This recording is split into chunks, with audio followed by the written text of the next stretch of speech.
municipal infrastructure team based in London. We would very much like to welcome everybody here to Belgrade on this beautiful sunny day, although unfortunately we've had to close the curtains.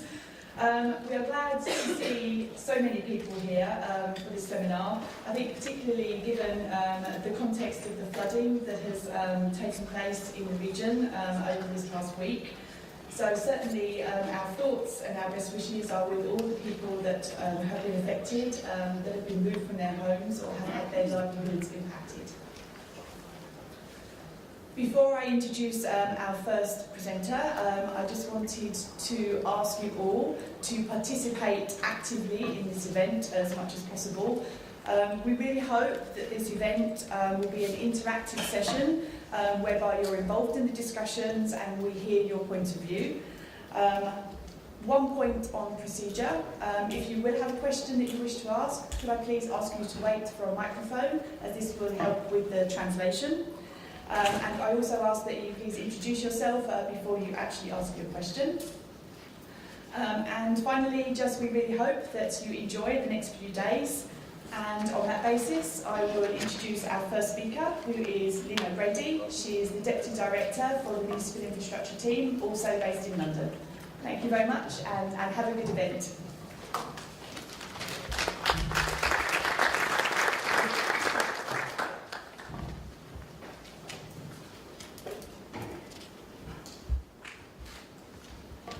Okay, welcome everybody, and thank you very much for attending this event. When I was walking into this room this morning, I just thought that I have now been working in this region for 20 years in July. My first project at EBRD was in Croatia.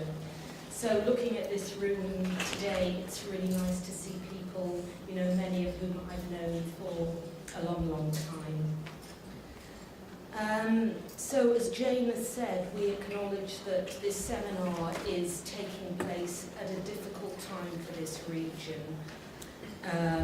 because the flooding has caused immense devastation to Croatia, Serbia and Bosnia and Herzegovina.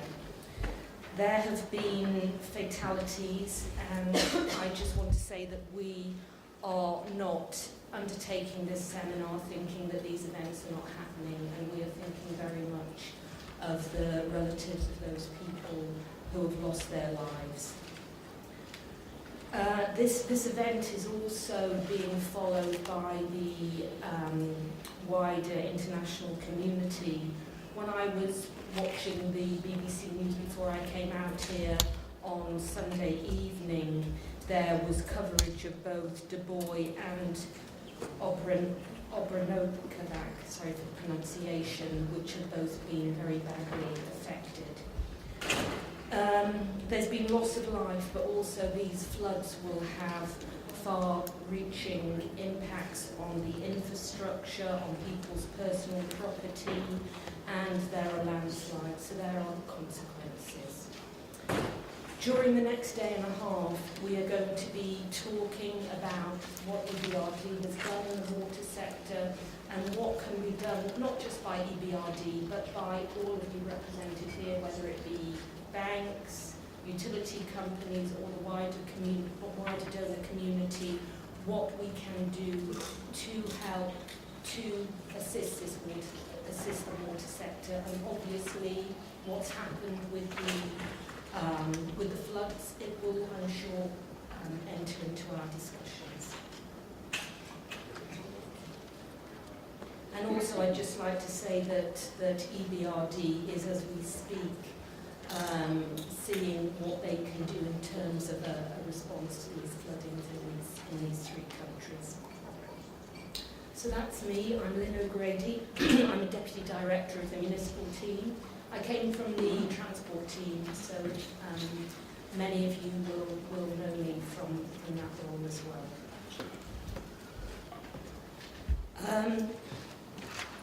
Just to explain to some of you who EBRD is, EBRD is an international financial institution. We're like the World Bank, like the European Investment Bank. And when this slide was written, we had 34 members. But at the bank's annual meeting last week, 2 new countries joined. And Libya and Cyprus have now become members of the bank, so we will start engaging in activity there. The bank is owned by 64 countries, so there are 64 shareholders, and these are either countries or they are intergovernmental institutions, including the European Union. And thus far, the cumulative business volume of the bank is 86 billion, meaning that is the amount of capital that we have put out in our countries of operation. So just to give you a sense of EBRD's coverage now, it is wide. I mean, it goes from Poland in the Far East, it now stretches down to North Africa, and it finishes in the east in Mongolia. So our coverage is significant. Turning now just to the municipal sector, I mean, what this shows is the growth in MEI's business. And now we have a significant amount of annual business. It's in the region of about 500 million euro. That's funding that we commit every year across all these regions. And this amounts to about 35 to 40 projects. So we are very busy people to achieve those targets. Something else I want to highlight here is this award that was won, Best Multilateral Team. That was for the water framework in Romania, which will be discussed tomorrow, and it's really something that we would like to try and replicate. So that's a very important project for the municipal team. Just more statistics, but I just want, some of you will be unfamiliar with EBRD. So in terms of what we cover 4 sectors, 4 subsectors. We cover water, we cover district heating, urban transport, and solid waste. But water and wastewater is by far the largest segment of our portfolio. It is about 50% of the overall portfolio. In terms of the type of structures that we look at, I mean, they neatly divide into 3. We have state sector projects, we call them non-sovereign projects. We have loans to the state or guarantees from the state. And thirdly, there are private sector projects as well. In terms of the split by region, I wanted to show how important Southeast Europe or the Western Balkans is to MEI and also to the bank as a whole. And in terms of business volume, it's generating about 30% of our business. And as a consequence, my team, we have 2 dedicated bankers in the region. We have Davor, who's sitting down here, who's based in Zagreb. And we have Meran, who I can't see, who's here. We have Meran, who's based in Serbia. And we also have country team bankers like Josip, who work for a large part of their time on municipal projects. So it's an important activity, and we have somebody in all the offices who can work on municipal deals. Rade is over there as well from Montenegro.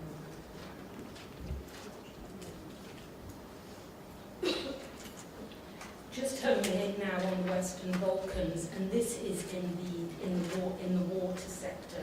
So far we have 13 projects in the water and wastewater sector, and it amounts to 126 million euro. The investments largely cover extension of pipes, rehabilitation, renewal of assets, and also water and wastewater. I think what is a feature of this region is that most of our lending has been sovereign backed, i.e. we're making loans to the state, or we have a guarantee from the state when the loan goes to the utility company. I think something else which I would like to point out is that the bank started its operation in 1991. Bosnia and Herzegovina joined the bank in 1996. I should remember that because I was there.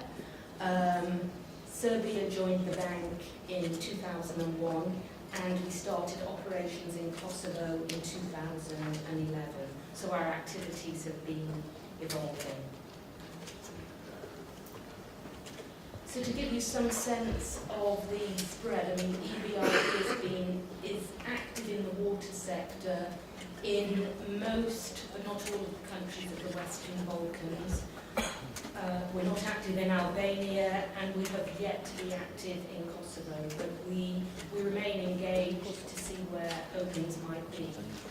Although it's not mentioned on this map, Croatia is a very, very important market for us. We've done a lot of work in Croatia, mainly on wastewater. The only private sector project in the water sector has been in Croatia. And we are currently in the final stages of negotiation on a framework in Croatia, which Ivana will talk about tomorrow, which is very similar to the Romania framework, whereby EBRD loan funds will sit alongside loan funds from the European Union. So just briefly, I wanted to explain what EBRD's role is in this sector, because we do not just provide lending for investment projects. We have a very detailed and wide mandate. So we endeavour to commercialise the utility companies that we work with. We look a lot at regulatory structures, maybe not here, but many of the countries that we work in don't have regulatory structures, or they have very underdeveloped. I mean, just to cite one example, going out of this region, we have been doing a lot of work in the regulatory sector in Ukraine, and let's hope that we're able to pick that up and things settle down there. We promote where we can and where it makes sense the private sector. Private sector is a very important aspect of our mandate.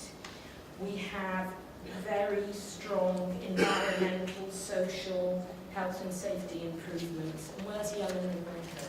Because Yellen and Branko are over there. They spend a lot of time working on those matters, and we've worked on some interesting projects together, have we not, Yellen? But we won't go into detail in this forum. Yeah. And another thing that we do, particularly in the Western Balkans and in Central Asia, is that we mobilise donor funds both for TC and for grant co-financing as well. So just to home in a little bit on the water and wastewater sector.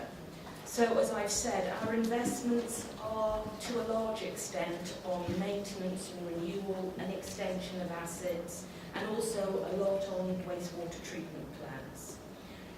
In terms of the bank's commercial mandate, we spend a lot of time trying to improve collection levels. We focus on cost recovery tariffs, but within affordability limits. And it's not mentioned on this slide, and I can't believe it was left out, but we spend a lot of time making sure that projects are implemented in accordance with international procurement rules, and Lilia is sitting there and she'll talk to you more about that. To help our clients do that, we don't expect them most of the time to provide the financing for that. We provide donor financing for consultancy services, both for project implementation and for all this corporate support. And we also, when it's applicable, we provide grants for investment co-financing as well. And in this region, our biggest partner is CEDA, and I think Thomas is here. We work a lot with him across the region, and it's very good cooperation, and also the EU WBIF as well. They have co-financed a lot of projects with us, including Subotica in the north of Serbia. SECO is present today, and we are not heavily engaged in this region at the moment with SECO, but we hope to change that, but they partner with us a lot in Central Asia in the water sector. The bank also has access to its own grant funding as well. We have something called the Special Shareholder Fund, and we use that mainly in Croatia. It's a good source of donor financing there. So donor financing, it's important in this region for the projects that we develop. So this, I just wanted to show you the different type of structures that we work with in the municipal sector. And this region is a really good example of that. So the first type of structure that we work on, that we develop, is sovereign-backed loans, either a sovereign loan or a sovereign guarantee. And these are good because you get a fixed pricing, significant amounts of donor financing. And we tend to do this type of structure at the moment in Bosnia, Montenegro, and in the past we have done it in Macedonia. As things develop, we can move on to what we call EBRD speed. We call it a non-sovereign loan. This is a loan where this is where we make a loan to a city, or we make a loan to a utility company guaranteed by a city. And this is a structure very much pioneered by EBRD. There are bankers in EBRD, not me, but they have made their name developing this structure in our country's operation, because most IFIs cannot work in this way.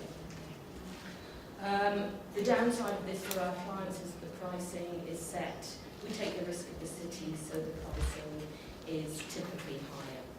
And this is the type of structure that we have done in Serbia, and in Belgrade we have a large portfolio of projects with the city of Belgrade. The next type of structure that we look at is moving on, where we take fully the risk of the utility company, and then we have some form of support from the city in the form of either a public service contract or what we call a municipal support agreement. And this is something that Davor and Ivana have done in Croatia many, many times. That's the template for our lending, and nobody else is doing that. And we are now starting to introduce this structure in Belgrade, and we're hoping that we can this year do a water project with Belgrade Water, which will be a loan to the company with a support from the city in the form of a municipal service contract. And the final type of structure that we aim for is the loan to the private sector. Of course, we're looking at PPPs. They are interesting. They are a lot of work has to go into them before we can bring them to close. So far in this region, as I said, we have done one. It's the, I'm right, Davor, it is just one, isn't it? Zagreb wastewater treatment plant. But we are always looking out for opportunities, and as the market matures, we are there and ready to provide the support needed to put together these complex transactions. I'll just go very briefly through the case studies. I mean, the first one is Josip's project in Bosnia and Herzegovina, and this is typical of what we do in this type of segment. So it's a sovereign loan to the state. It was a project to expand the water supply. The EBRD loan was 5 million, and that's fairly typical. It's slightly below the average size of loans for the municipal team, but it's not uncommon. It's a maturity of 15 years, 3-year grace period, and importantly, there was an EU grant of 4.5 million. So that really is what we do in the sovereign financing market. The next project is Romania, and this is the EU Cohesion fund framework, which is now nearing its conclusion. So it's a framework of 200 million, and as I have said, EBRD has provided their financing alongside EU cohesion funds. There was a first framework of 200 million, and then an extension was approved of 130 million. So you can see the framework has been very well received in Romania. What's of note here, and it will happen in Croatia as well, is that because we are co-financing a project, the procurement needs to be done in accordance with EU procurement rules, which are slightly different to EBRD's, and we need to get an exception to use EU rules, but we can do that. I mean, we've done it in Macedonia as well on transport projects. It's a non-recourse loan, so in that model we're looking at, it's the third one along. And we have a project support agreement with the utility company. So a very important project, and somebody will talk tomorrow about all the consultancy services that we have around that to support these utility companies. The final example is a PPP loan to TASC, which is in Turkey, and my apologies for not including Croatia. But anyway, it's good to look outside, see what the other region is doing. So TASC is a privately owned water and wastewater operator in Turkey, and we provided financing for the upgrade of the water and wastewater facilities, and we also financed a wastewater treatment plant. We partnered with who are a huge construction company in Turkey. I'm sure that you've all heard of them. And this really is a template for what we would like to do across the region. And just to repeat, EBRD, we can support that. We can support PPPs. In fact, we have a meeting this afternoon with the solid waste company in Belgrade, and we can bring in consultants who can help prepare the tender documents, assist with the tendering. Anyway, that's all I have to say. I hope that's given you an overview of what MEI does in this region. And I just want to repeat what Jane has said. We want these sessions to be interactive. We want your views. I mean, really, we shape our projects. Something like you said, EBRD is demand driven. So we shape our projects by what you, our clients, want. So please feel free to speak up. And on that note, if anybody has any questions, I'd be happy to take them.